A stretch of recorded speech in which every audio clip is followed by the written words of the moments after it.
Good morning friends, मैं ऋषिराज।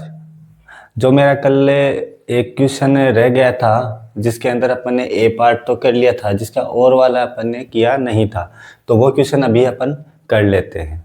ठीक है, तो अपन चलते हैं बिना टाइम वेस्ट किए हुए तो क्वेश्चन पार्ट बी की ओर। तो इसको मैं थोड़ा सा पहले क्रॉप कर लेता हूँ हल्का सा। ठीक है, तो इससे आपको क्या थोड़ा सा बेटर नजर आएगा। एक मिनट, ये लो मैं क्रॉप कर दिया, ये लो। ठीक है, अब देखो हमें क्या मिल रहा है। हमें दिया हुआ है कि ए सर्वे के अंदर हमें रिकॉर्ड किया गया है कि जिसमें हाइट थी 51 गर्ल्स की हाइट थी, जो अलग अलग सेंटीमीटर के हिसाब से थी। तो हमें एक टेबल बना लेते हैं पहले। ठीक है, टेबल के अंदर देखते हैं क्या क्या होता है क्या नहीं होता।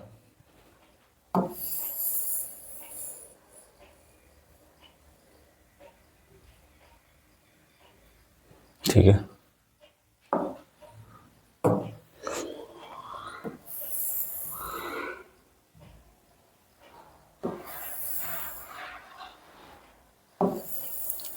इस तरीके से कितनी लाइन है ये,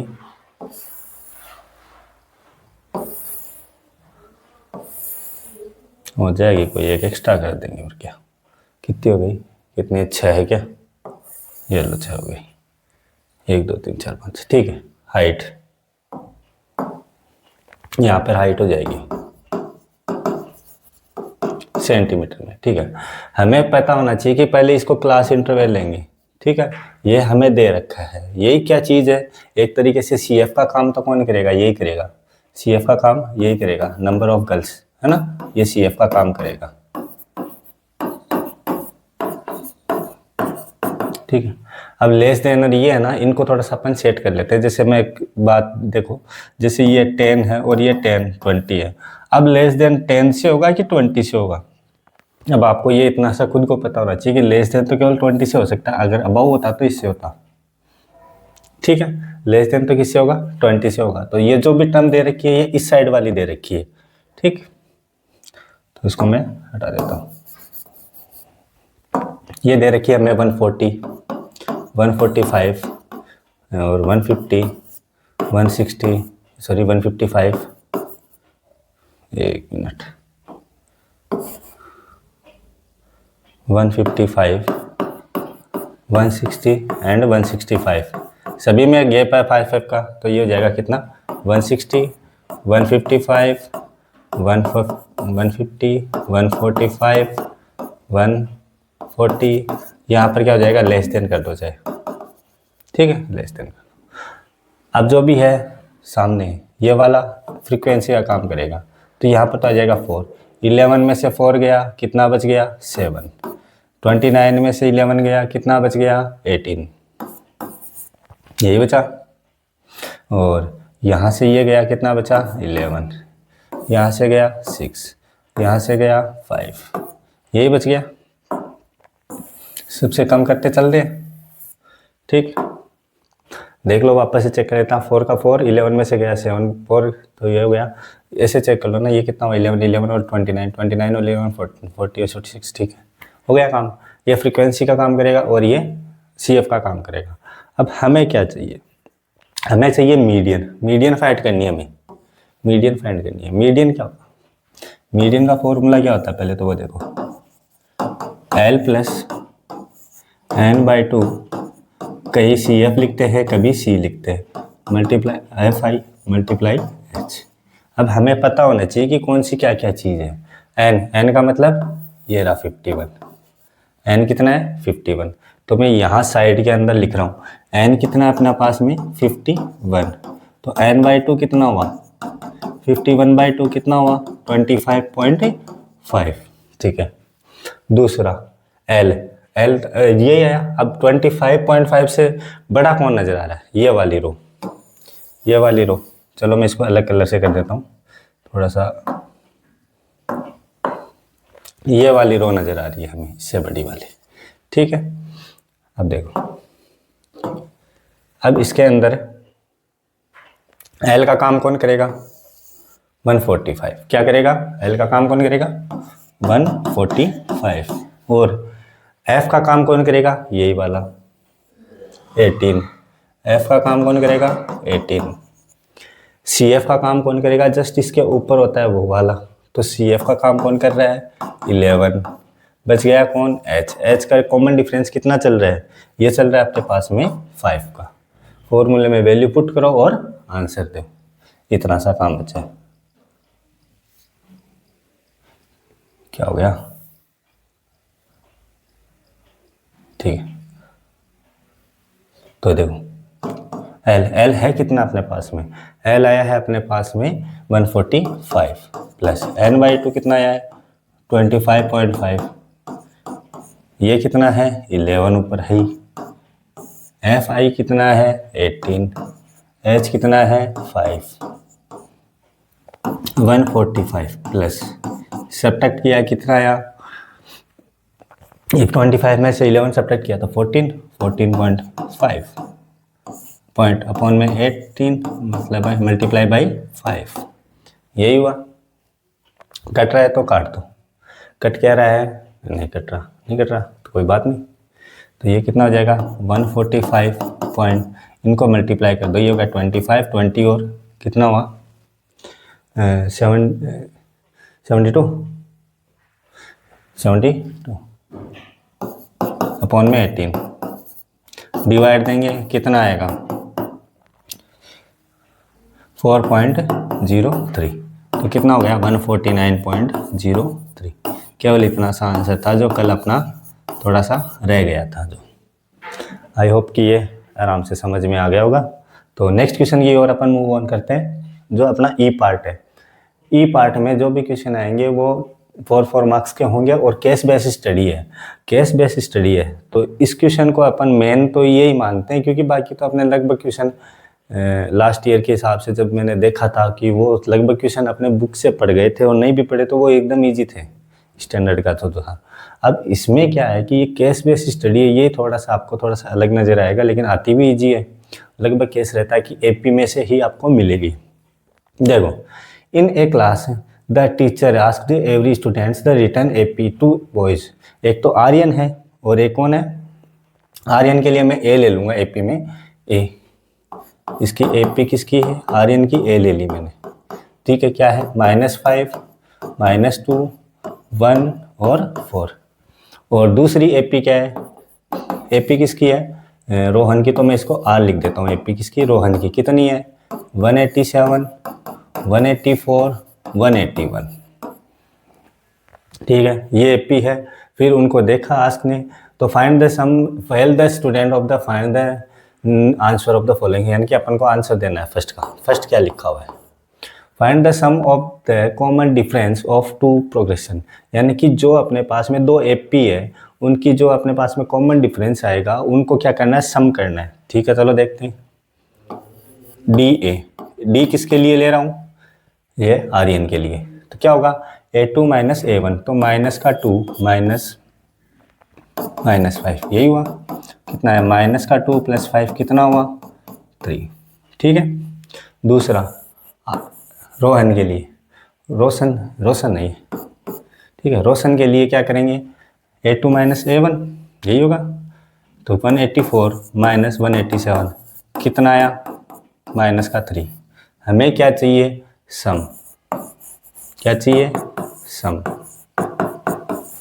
यही तो चाहिए, 3 माइनस 3 कितना हुआ 0, ये आपका एक नंबर यहाँ से हो गया, ठीक है। दूसरा, find the 34 term of written by Roshan, Roshan के द्वारा तो 35 टर्म है वो हमें फाइंड करनी है, तो रोशन के लिए ये वाली एपी रही, ठीक है, तो रोशन के लिए एपी, तो A34 फाइंड करना है, तो होगा क्या A प्लस 33D, या तो ये लिखो या ये नहीं लिखो, तो AN इक्वल्स टू वही लिख देता हूँ, फॉर्मूला लिख देता हूँ, AN इक्वल्स टू क्या होगा A plus N minus 1 into D, तो AN कितना है अपने पास में A34 है, तो क्या हो जाएगा A प्लस A कितना है अपने पास में 187, क्या है 187 प्लस ये कितना है 34 माइनस 1, डी कितना है अपने पास में माइनस का 3, देखो निकाला अपन ने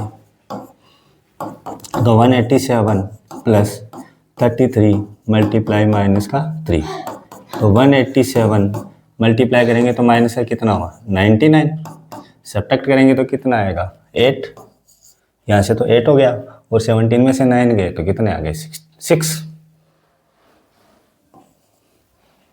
आई थिंक सही है। नहीं 17 में से 9 गए तो नहीं, 17 में से 9 गए तो 8। हाँ अब ठीक है, नहीं है ये हो गया 7 और ये हो गया 8, ठीक है, यही आएगा इसका आंसर। कभी कभी टीचर खुद भी कंफ्यूज हो जाता है कि भाई एडिशन सही किया है कि नहीं किया है, हो ही जाते हैं। अगला देखो, find the sum of the first 10 term of the progressive by Aryan. Aryan के लिए हमें, आर्यन के लिए ये रही, हमें क्या निकालनी है 10 टर्म की, क्या निकालनी है एस एन निकालना है। एस एन क्या होता है n/2 2a plus n-1 into D. क्या लिख रहा हूँ n-1 इंटू डी, यही होता है फॉर्मूला। अब देखो हमें निकालना क्या है 10th टर्म का, तो s 10 हो जाएगा, जो हाँ n क्या है 10, 2 a कितना है इस वाली एपी में, आर्यन की एपी में माइनस का 5 प्लस n कितना है 10 - 1, d कितना है 3, ये देखो ये 3 निकाला हुआ है, ठीक है।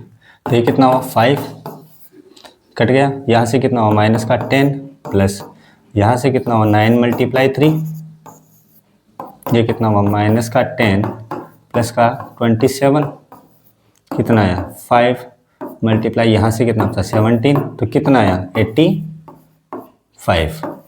एस 10 कितना आया 85। यहाँ तक अपने हो गए क्वेश्चन, ये हो गया और ये हो गया। अब देखो अगला क्वेश्चन है जो अपन नेक्स्ट पेज पे ले लेते हैं। इसको मैं थोड़ा सा कॉपी कर लेता हूँ, इस पेज को कॉपी,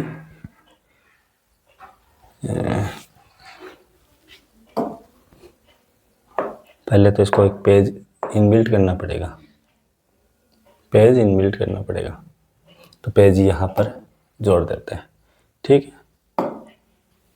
अभी यहाँ पर उस चीज़ को लेके आ जाते हैं, उस पेज को कॉपी कर लेते हैं।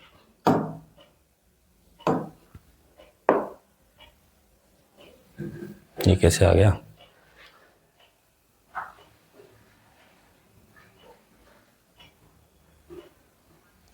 चलो कोई ना, छोड़ो उसको, यही करवा देता हूँ। यहाँ तक समझ में आ गया होगा। तो अब इसके आगे अपन करेंगे क्वेश्चन, ये कौन सा हो गया 36 के बाद में 38 कहाँ से आ गया 37, फिर वापस 38, मतलब इसको मुझे हटाना है। यहाँ मैं उस क्वेश्चन को कर सकता हूँ, ठीक। चलो देखो क्या लिख रखा है, which term of the progressive है द सेम, मतलब इसकी जो an टर्म आएगी और इसकी जो an टर्म आएगी, किसकी, एक तो आर्यन की और एक रोहन की, दोनों की जो an टर्म आएगी वो क्या होगी सेम होगी। तो वो कौन सी टर्म होगी ये बताना है हमें। तो देखते हैं, दोनों की पहले मैं AP लिख लेता हूँ, AP आर्यन और AP रोहन। रोहन के लिए देखो AP -5 - 2 1 4, -5 - 2 -1 सॉरी 1 1 और 4, और इसके लिए कितनी थी 184 187 184 187 184 181 ये थी, ठीक है। अब दोनों के लिए जैसे an 4 Aryan equals to an for Rohan, ठीक है, ये कैपिटल आर, ठीक है। तो इसके लिए फॉर्मूला अलग लग जाएगा, इसके लिए फॉर्मूला तो सेम ही रहना है, a plus n-1 into D, ये आर्यन के लिए, यहाँ पर हो जाएगा रोहन के लिए a plus n-1 into D, दोनों के लिए अलग अलग। पहले आर्यन के लिए a कितना -5, n हमें फाइंड करना है जो इक्वल होना है, d कितना आया था अपने पास में 3, इसके लिए 187 और ये कितना था, ये है n-1 जो हमें फाइंड करना है। डी कितना है इसका, -3। ठीक, ये अंदर मल्टीप्लाई होगा, चाहे ये तो गया -5, ये इधर मल्टीप्लाई हुआ तो 3n, ये कितना हुआ -3 इक्वल यहाँ पर 187 और प्लस ये कितना हुआ -3 -3n और ये हो गया +3। n को एक साइड में कर दो, ये कितना हो रहा है पहले तो ये लिख देता हूँ 3n, ये हो गया कितना -8 और ये कितना हो गया 190। ठीक है, ये -3n तो 3n, ये इधर आएगा तो प्लस का, ये 190 + 8 तो कितना हुआ 6n इक्वल्स टू, यहाँ से कितना हुआ 198, n इक्वल्स टू कितना हुआ 198/6 तो n इक्वल्स टू कितना हुआ है 33। तो जो 33 टर्म नंबर की, इसकी भी 33 नंबर की टर्म और इसकी भी 33 के नंबर की टर्म दोनों क्या होगी, सेम होगी। तो क्या लिख देंगे, so that 33rd term of both AP are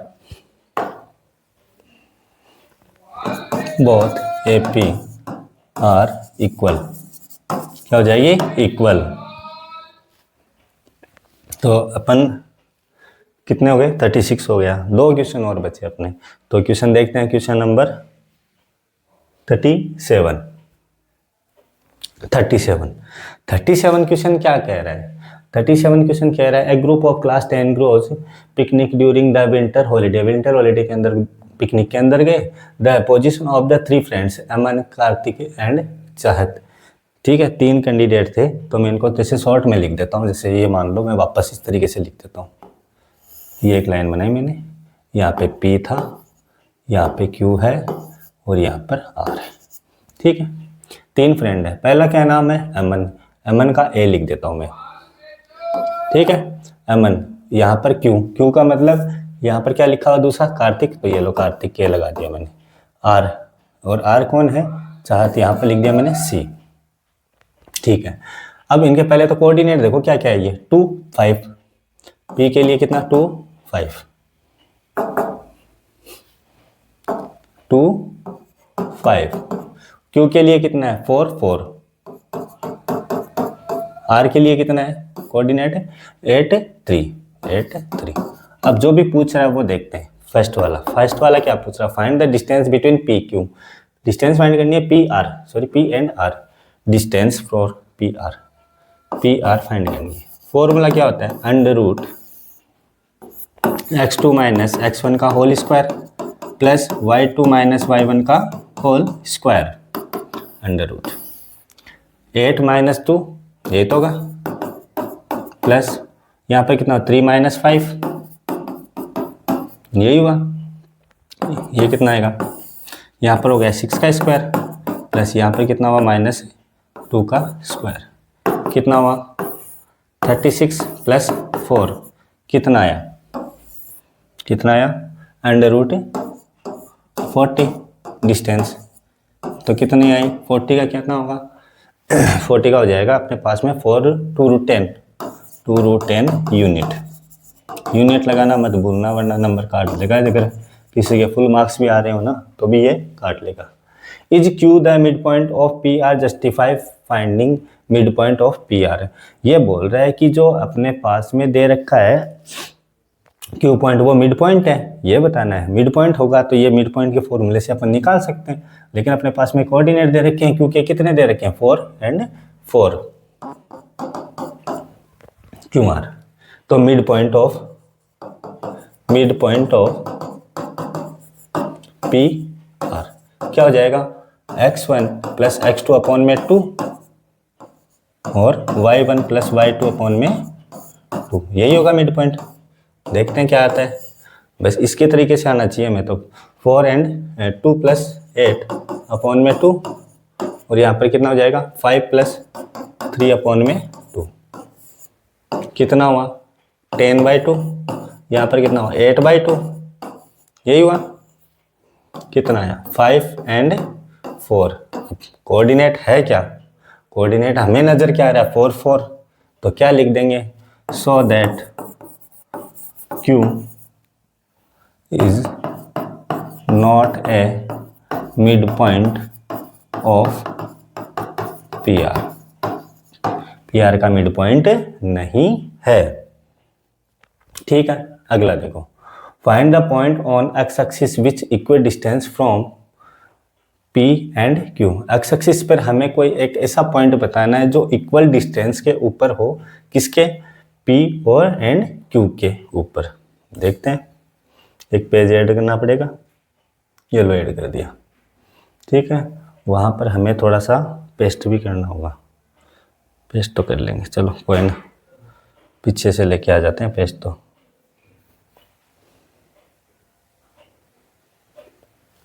ठीक है, इसको मैं उठाया, मैंने कॉपी किया, नेक्स्ट पेज पे गए और ये पेस्ट किया। ठीक है, ओके, काम हो गया। अब देखो ये क्या कह रहा है, ये कह रहा है कि जो अपने पास में जो P एंड Q के कोऑर्डिनेट है, जैसे मान लो ये P है, P के कितने कोऑर्डिनेट नजर आ रहे हैं हमें, 2 एंड 5, और क्या है Q के कोऑर्डिनेट क्या नजर आ रहे हैं हमें, Q के कोऑर्डिनेट आ रहे हैं 4 4। वो बोल रहे हैं कि एक ऐसा पॉइंट बताओ जो एक्स एक्सिस के ऊपर हो और कहाँ से इक्वल डिस्टेंस के ऊपर हो, यहाँ से एक्स एक्सिस पर। अब एक्स एक्सिस पर आपको पता होना चाहिए कि y की वैल्यू क्या होगी 0, तो यहाँ कोऑर्डिनेट क्या होगा x0, यही होगा। p के कोऑर्डिनेट है, q के कोऑर्डिनेट है, इसको मान लेते हैं अपन t के कोऑर्डिनेट। ठीक है, तो इक्वल डिस्टेंस का इक्वल डिस्टेंस बोला है, तो pt किसके बराबर होगा, qt के, यही होगा। फॉर्मूला क्या रहेगा, under root x2 minus x1 का whole square plus y2 minus y1 का होल स्क्वायर। यहाँ पर भी क्या होगा, x2 माइनस x1 का whole square plus y2 minus y1 का होल स्क्वायर, यही होगा, यही होगा। तो अंडर रूट से अंडर रूट कैंसिल, पहला काम यही करेंगे। अब देखो x माइनस 2 का x माइनस 2 का स्क्वायर प्लस यहाँ क्या हो जाएगा 0 माइनस 5 का स्क्वायर इक्वल्स टू में यहाँ क्या आएगा x माइनस 4 का स्क्वायर प्लस 0 माइनस 4 का स्क्वायर, जो भी वैल्यू आएगी यहाँ से आ जाएगी x की वैल्यू। इक्वल डिस्टेंस बोला तो इक्वल डिस्टेंस का ही फॉर्मूला लगा दिया, a माइनस बी का होल स्क्वायर क्या होगा a स्क्वायर माइनस 2ab, तो ये हो गया 4x प्लस बी स्क्वायर मतलब 4, ये कितना हो गया 25 इक्वल्स टू, यहाँ पर भी a minus B square, a square minus 2ab plus B square, यहाँ पर कितना हो गया ये 16। ठीक है, जो आ रहा है पहले एक बार इनको सोल्व कर लेते हैं थोड़ा सा। ये कितना हुआ एक्स स्क्वायर, यहाँ से ये माइनस 4x, ये कितना हो गया 29, तो x square minus 4x plus का 29, यहाँ से क्या है एक्स स्क्वायर माइनस का 8x प्लस का 32, क्या कट रहा है एक्स स्क्वायर से एक्स स्क्वायर, जो ये एक्स इधर आएगा तो प्लस का हो जाएगा, और ये यहाँ पे कितना था 32, यहाँ पे 32, ये इधर आएगा माइनस का 29 हुआ, यहाँ से कितना बचा 4x, यहाँ से कितना बचा 11 और 3 बच गया, 3 बचा, तो x इक्वल्स टू कितना है 3/4, ये आ गया। तो क्या लिखेंगे, सो दैट कोऑर्डिनेट क्या होगा, कोऑर्डिनेट किससे पूछा ये वाला, तो कितना हो जाएगा 3/4 एंड 0, यही अपना आंसर। ठीक है, यहाँ तक आपको समझ में आ गया होगा। तो नेक्स्ट क्वेश्चन की ओर मूव ऑन करते हैं, और लास्ट क्वेश्चन इस पेपर का अपन चेक करते हैं क्या कह रहा है, देखते हैं। India Gate formerly known as the all India war memorial, ठीक है, इज लोकेटेड नियर द, क्या नाम है ये, करवया पाथ, ठीक है, फ्रॉम द राजपथ एट है ना, यानी कि ये तो एड्रेस दे रखा है, at net Delhi standing a memorial, यहाँ पर कितना है 74,187 में सोल्जर्स है of Indian army who gave the life of the first first world war के अंदर जिसने अपनी जान गंवाई थी। Is this 42 metre tall structure was design the sir Evelyn, यानी कि इसने 54 मीटर की हाइट का इसने बनाया था। ठीक है। ए स्टूडेंट सर्वे, जिसकी हाइट कितनी है 1 मीटर की है, इंडिया गेट के ऊपर पार्ट्स में देख रहा है। ठीक है, अब देखो जैसे ये क्या है, एक इस तरीके से एक वॉरियर का बना हुआ है। ठीक है। एक स्टूडेंट है जिसकी हाइट कितनी है, जैसे मान लो ये कुछ डिस्टेंस के ऊपर होगा, जिसकी हाइट अपने पास में 1 मीटर, वो देख रहा है किसको, गेट को। What is the angle elevation top of the gate, यानी कि गेट के टॉप को देखेगा, है ना। If he is standing on the distance from 41 metre away from the India Gate. अब देखो मतलब ये वाली हमें डिस्टेंस दे रखी है 41,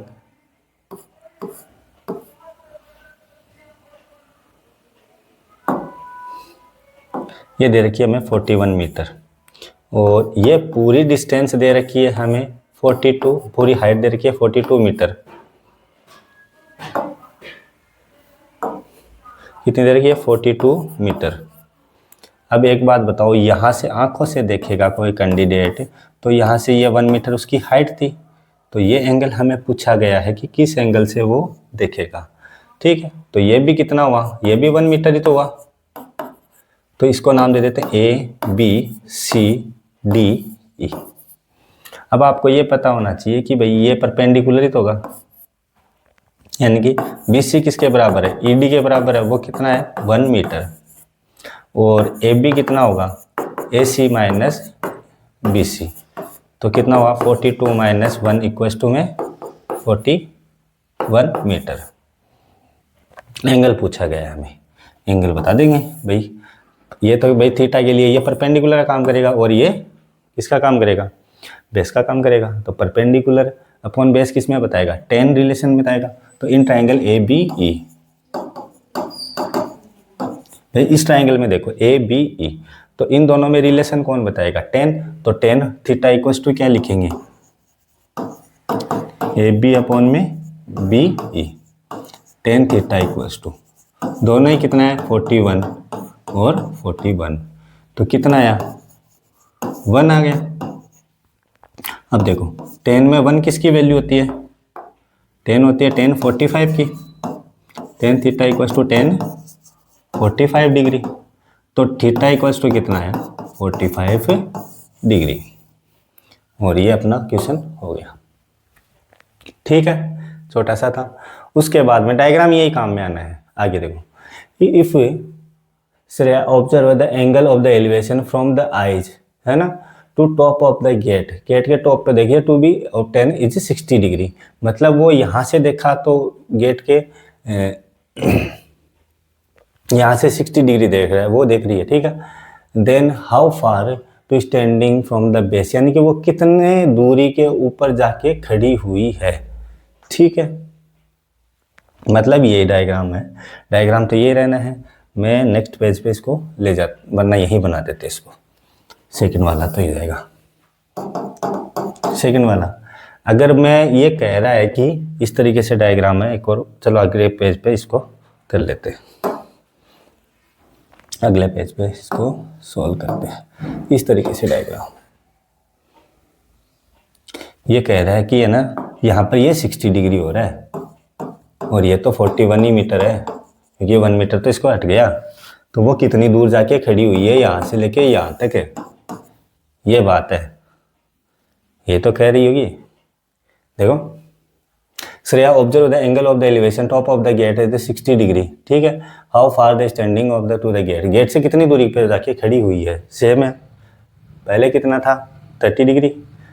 ये अब मैं ये बताना, ये 41 मीटर है, ये श्रेया के लिए ABE। ठीक है, ABC इसी में देख लेंगे, इसी मान लेते हैं। इन ट्राइंगल ABC, इन दोनों में रिलेशन कौन बताएगा, tan 60 equals to AB by BC। BC हमें फाइंड करना है, AB हमें 41 दे रखा है, इसकी वैल्यू √3, तो BC इक्वल्स टू कितना हुआ 41 बाई √3। इसको क्या करेंगे हम, रेशनलाइज करेंगे, तो ये कितना हो जाएगा 41 √3 बाई 3 मीटर। हो गया। देखो third, if the angle of the elevation Shreya eyes is change to 45 to 30 degree, change किया उसने कितना कितना 45 से 30 degree, when the move the some distance, वो क्या किया उसने थोड़ा सा मूव हुई, ठीक है, मूव हुई तो original position, when the she move some distance back from the original distance, original find the distance move back, उसने कितना मूव बैक किया था, ठीक है, कोई दिक्कत नहीं।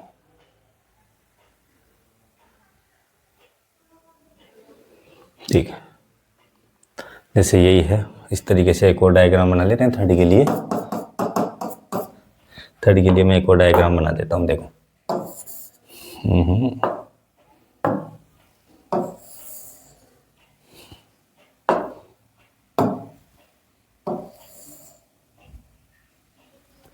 हाइट कितनी है आपकी बार 42 ही रहेगी अब तो, क्योंकि उसके तो वो है ही 1 मीटर का तो है ही वो कैंडिडेट।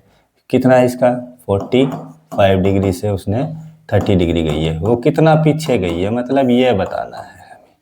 बात इतनी सी सिंपल सी, ए बी सी डी, ये कितना है 41 मीटर, ठीक। पहले क्या करेंगे, इस ट्रायंगल के अंदर देखेंगे, कौन से में, ए बी सी में, तो इन ट्रायंगल ए बी सी, ठीक। ए बी सी में देखेंगे तो टेन कितना है यहाँ पर 45 इक्वल टू क्या होगा A B by B C. अब ए बी हमें पता है 41, बी सी हमें फाइंड करना है, ये है 1, तो बी सी इक्वल टू कितना होगा 41 मीटर। यहाँ से लेके यहाँ तक कितनी आई है 41 मीटर। और अब बी डी निकाल लेंगे इधर से कौन सा ट्रायंगल है, in triangle A B D, क्या आ जाएगा 10 30 equal to A B by B D. तो 10 30 की वैल्यू क्या है 1/√3। ए बी हमें पता है 41 और ये कितना है बी डी, तो बी डी इक्वल टू कितना है 41√3 मीटर। हमें फाइंड करना है C D, so that C D equal to B D minus B C, यही आएगा 41√3 माइनस 41, कितना आया 41 कॉमन √3 माइनस 1 मीटर, इसका आंसर यही हुआ। तो क्या लिख देंगे, so that he Shreya move back 41√3 minus 1 metre. Okay, एक और रह गया क्या, हाँ, if Shreya move the point, चलो ये क्वेश्चन आपके लिए है, अगर नहीं आता है तो अपन नेक्स्ट वीडियो में बता देना आप मुझे कि भाई ये क्वेश्चन सर समझाओ, तो मैं इसको समझा दूंगा। तो यहीं अपनी क्लास कंप्लीट करते हैं। तो ये पहला पेपर आपका कंप्लीट हो चुका है और नेक्स्ट पेपर करने हैं, तो आप बताइए कि हमें कि सर हमें कोई, आप या तो आप सेंड करिए या मुझे आप मैसेज ड्रॉप कर दीजिए कि सर ये पेपर आपको ये करवाना है, ये क्वेश्चन हमारे डाउट में है। तो यहीं अपनी क्लास को अलविदा कहते हैं। Okay, thank you.